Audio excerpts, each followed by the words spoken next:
Conservative Party leader Kemi Badenoch joins me in the studio. Good morning. Good morning. Let's talk tariffs then. Do you think this is all down to Starmer, us getting 10% and not 20% like the EU, or is Brexit responsible for this? Of course it's Brexit. Oh, of course it's because superior negotiating we left the European Union. This was one of the benefits. We now have an independent trade policy, but we need to use it. Many people want to just dynamically align with the EU. That's what Starmer wants to do, just copy what they're doing. That's lazy. And the fact is, it's the decisions that he's made that have put us in a worse position. We would be able to handle all of this turbulence better if they hadn't put up taxes, if they hadn't driven up inflation and driven down growth, which is now just 1%. Although he did ask you a pretty good question at PMQs on Wednesday. He said to you, well, why didn't the Tories deliver a free trade agreement? You were trade secretary. Why didn't you influence things? Because President Biden said he wasn't doing any free trade agreements. So the negotiations that we carried out were with President Trump. And his trade representative was in the room. He's back now. So they should pick up where we left off. We'd had good gains in the negotiations, but they now need to make sure that what they negotiate isn't just giving stuff up to get what we had last week. But why didn't it come off in his first term?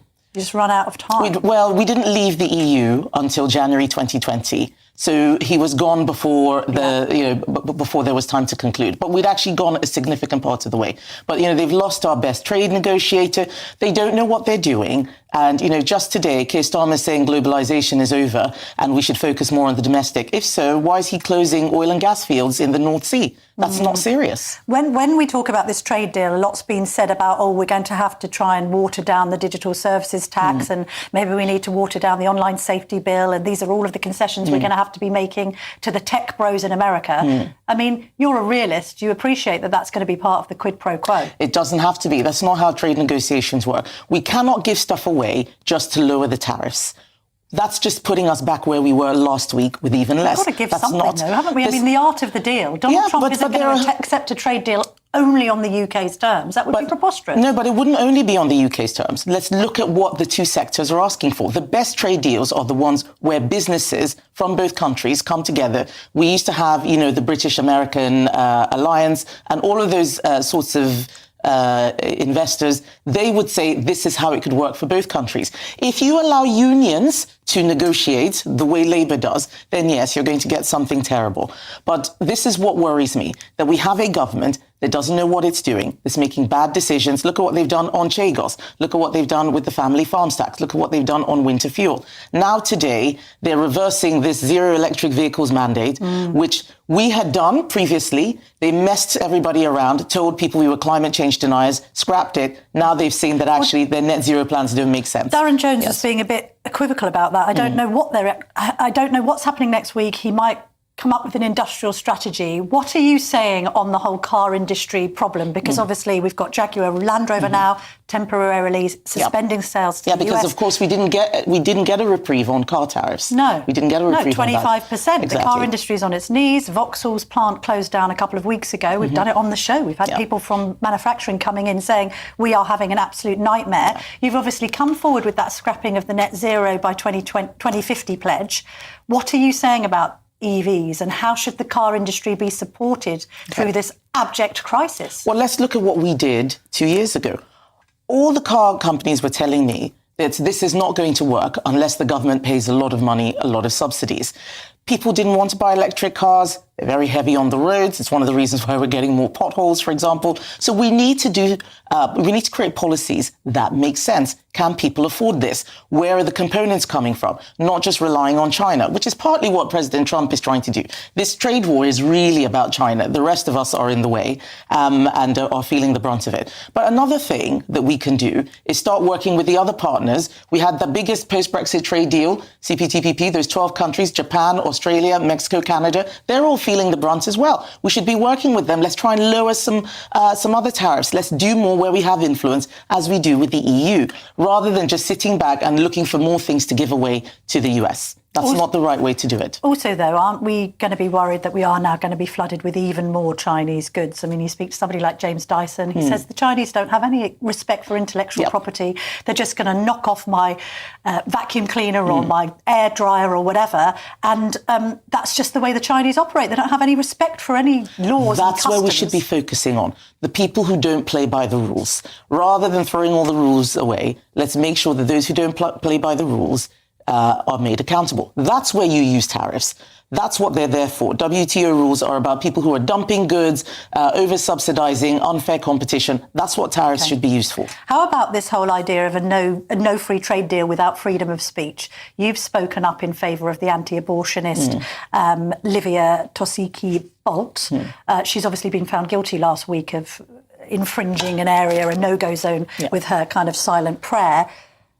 Where do we go from here on that? I'm also going to ask you about Lucy Connolly in a moment, but on the anti-abortionists, first of all.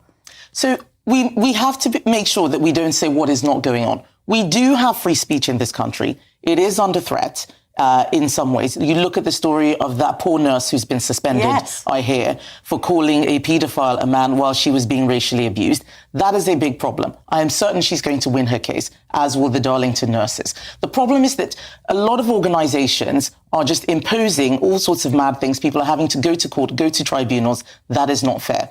The case of Olivia is slightly different. This was something that Parliament voted for. Anything to do with abortion, Parliament makes a free vote. I think I voted against that particular regulation. But when Parliament votes, that is our law. That doesn't mean that we don't have free speech. I think it's probably on the wrong side of individual rights. But I also do understand that when it comes to sensitive issues like abortion, we need to make sure that people aren't harassed or people aren't undergoing something stressful. It's not exactly. So what we're not saying is that we want protesters outside abortion clinics shouting at people, but let's try and get the balance right. And how about Lucy Connolly? This is the lady who has been in prison because of the post on X about the Southport riots. She pleaded guilty to inciting racial hatred. She certainly shouldn't have posted that on X. Should she still be in prison? Well, this is one of the things that I have asked the Shadow Justice team to look at. Rob Jenrick, Kieran Mullen, I said sentencing is a problem in our country. Many people are complaining. It's not just people like Lucy who people believe are getting unfair sentences. It's also the unduly lenient sentences. People who should be getting whole life terms who aren't getting whole life terms. I had a roundtable with people like Sarah Everard's parents and many others about how we are sentencing. Something's gone wrong with it. And I think that Lucy Connolly should probably appeal her case. I think that there are grounds to do so. It looks like in the aftermath of Southport that a lot of decisions were rushed. I remember Keir Starmer almost implying that he knew who was guilty and who wasn't before we'd come to the conclusions of the case. I don't think that the government got the response to Southport right. People should feel free to say what they are concerned about. They shouldn't cross the line, but then we also shouldn't have these huge sentences for smaller offences and then other people who do serious things getting away with it. I mean, the counter-argument to that will be Chris Grayling's reforms absolutely shafted the prison service. You had loads of retired officers leaving. We've now got less space. You're calling for longer sentences. There simply isn't room. The Tories should have built more prisons. Yes, we should. Just heard from Baroness Newlove. The whole criminal justice system is in disarray post-COVID. Absolutely, we should have built more. COVID stopped the biggest prison building program that was ever going to happen. And that is a shame. But one of the things I'm telling people now is that the Conservative Party is under new leadership. I can't fix what Chris Grayling did before I became an MP, which was what those reforms were.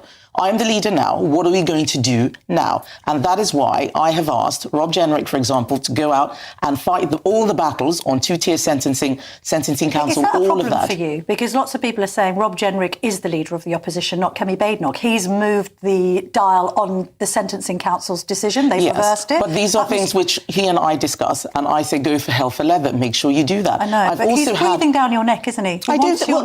I disagree. People are not used to seeing teamwork. They're used to seeing it is. I have a fantastic shadow education secretary. She's got Labour to make a U-turn on their schools bill. Priti Patel is doing a great job fighting the Chagos deal. That's what it should look like. Do you think Robert Jenrick is cutting through better than you are? There are a lot of issues. There are a lot of issues around justice. He is a lawyer. I wanted him to do exactly that. It is not my job to be the shadow justice secretary. It is my job to be the leader of the opposition, to build a team that can man-mark every single person in Labour. Are you happy with my job is to focus on Keir Starmer. Because your performance at PMQs has also been criticised. People will always criticise performance at PMQs. They criticise Keir Starmer's performance in PMQs. They criticise Boris Johnson's performance at PMQs. What I'm here to do is talk about what Labour is doing to our country. Every PMQs, I talk about the jobs tax that's coming in today. It's going to impact people's lives. Their businesses are closing. Their jobs are going. We're getting poorer. Inflation is up. Growth is down. Taxes are up. That's why we're worried about tariffs. That's what I'm doing. It is my job to talk about everything and to show people the damage Labour is doing to our economy. On the adolescence row, I mean, it's become a meme, really, this idea that you haven't watched this show. You actually said, I think Islamic extremism is more of a threat than the incel movement, particularly to radicalising young people, but also the British public. Can I ask you something? Because it came up on the show in February. We had a guy called Amjad Tatar on who was saying that there is more extremism in the UK than in the Middle East at times. And he made the point, why didn't the Tories proscribe the Muslim Brotherhood? If you're serious about Islamic extremism, wouldn't you do that? This is an organisation that's not allowed to exist in countries like the UAE, Egypt, and, I couldn't believe this when I read it this morning, Syria. Why are they operating in the UK? Well, this is one of the things which creates that tension. We were talking about freedom of speech earlier, and this is one of the areas where we try and make sure that we have one rule for everyone else. But people exploit many of our laws.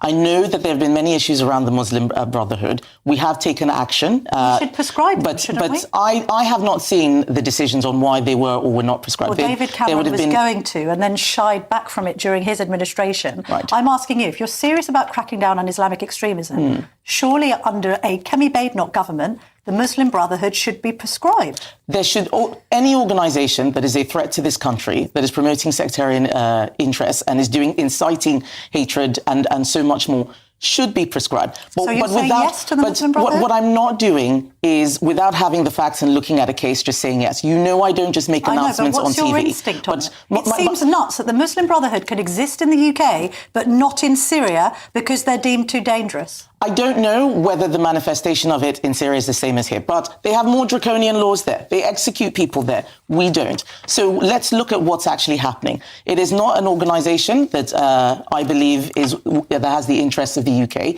But before we prescribe, let's look at what's gone wrong. Why didn't it happen before? There must have been reasons. I'm not aware of what those reasons were. There were other organisations we did prescribe, like Hamas, for example, despite a lot of opposition. So we prescribed lots of organisations. I'm not specifically sure why the manifestation of the Muslim Brotherhood didn't. I'm sure there were good reasons. But we are against any sort of organisation that is undermining the values of our country. OK, final question, just on the locals.